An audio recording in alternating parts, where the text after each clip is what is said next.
यदि चीज़ें बिगड़ रही है या भाग्य हमारा साथ नहीं दे रहा है तो हम चीज़ों को और बिगाड़ते चले जाते हैं। हम उस पतन की दिशा में लगातार बढ़ते रहते हैं। यही हमारे दुःख का कारण है। हम देखते हैं कि कुछ लोग किसी व्यक्ति को गलत बोल देते तो हम भी उसकी बुराइयां ढूंढकर सबके सामने उसकी बुराई करने लग जाते हैं। आदमी का पतन हो रहा है तो और उसका ज़्यादा पतन होने लगता है। लेकिन भगवान कृष्ण ऐसा नहीं करते हैं। वो हमेशा समय की धारा के विपरीत चले। यदि परिस्थितियाँ बिगड़ रही है तो वो एक नया विचार देते हैं। चीज़ें बिगड़ रही हैं तो उसको सुधारने का प्रयास करते हैं। उसमें भी सकारात्मक चीज़ें ढूंढकर उस असफलता को सफलता में बदल देते हैं। यह बात हम जब देखते हैं कि अर्जुन सुभद्रा का हरण करता है तो सभी यादव इकट्ठे होकर राजसभा में आते हैं बलराम सहित और अर्जुन से युद्ध करने के लिए तत्पर होते हैं और सभी एक मत से युद्ध के लिए निकलने का कृष्ण को बोलते हैं। लेकिन कृष्ण उस समय संयम बरतते हैं और कहते हैं कि नहीं, क्योंकि ये हरण सुभद्रा ने अर्जुन का किया है।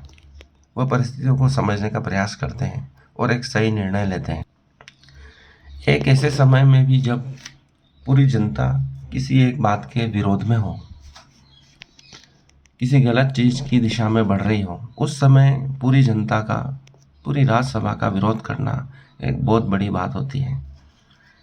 क्योंकि उस समय भी सत्य का साथ देना और जो ज़्यादा सही है उसके पक्ष में खड़े होने का साहस हर किसी व्यक्ति में नहीं होता है। कृष्ण ने सदा ऐसा ही किया है। जो सत्य है उसी का साथ दिया है। और अंत में महाभारत के जब कौरव सेना, जो कि बहुत विशाल सेना थी, अत्यंत महारथी लोग कौरवों के साथ थे, फिर भी कृष्ण सत्य के साथ खड़े रहे। उन्होंने जो भी कृत्य किए हैं समय की धारा के विपरीत ही किए हैं। जब पूरा संसार एक अलग दिशा में चल रहा था, फिर भी कृष्ण उस दिशा में चले जो उनको सही लगा या जो सत्य के करीब था। ऐसे कृष्ण के जीवन में कई उदाहरण आते हैं। जब भगवान छोटे थे, फिर भी वो जब जन्म होते ही उन्होंने कंस का विरोध किया और गोकुल में उन्होंने रहना स्वीकार किया। छोटी अवस्था में ही राक्षसों का विरोध किया, जबकि वो एक बहुत बड़ी शक्तिशाली कंस के राज के सैनिक थे, राक्षस थे। उनका लगातार विरोध किया और निर्बल माने जाने वाले और कमजोर वर्ग का सहारा देकर उन्होंने कंस का वध भी किया।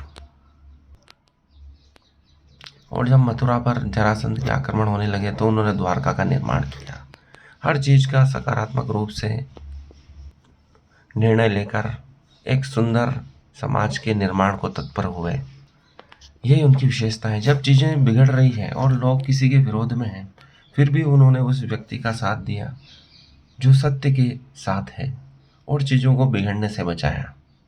यही उनकी विशेषता है।